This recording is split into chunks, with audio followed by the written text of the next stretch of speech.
The Wisdom of Solomon, chapter 18, verse 14.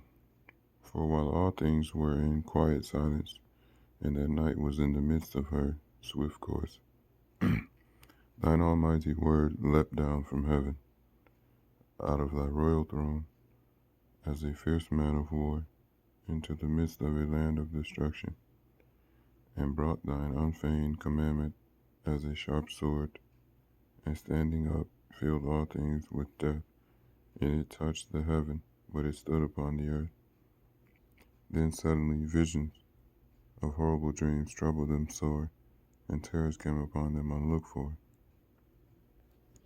And one thrown here, another there half dead, shewed the cause of his death.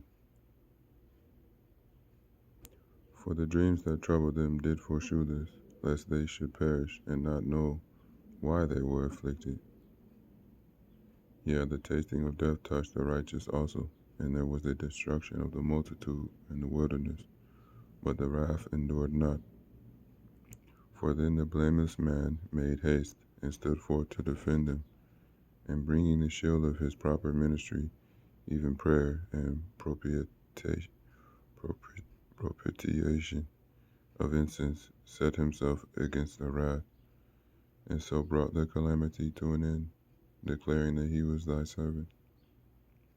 So he overcame the destroyer, not with strength of body, nor force of arms, but with a word subdued he him that punished, alleging the oaths and covenants made with the fathers.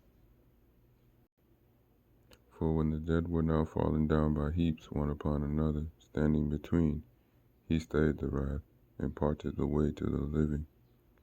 For in the long garment was the whole world, and in the 4 rows of the stones was the glory of the fathers graven, and thy majesty upon the diadem of his head. Unto these the destroyer gave place, and was afraid of them. For it was enough that they only tasted of the wrath,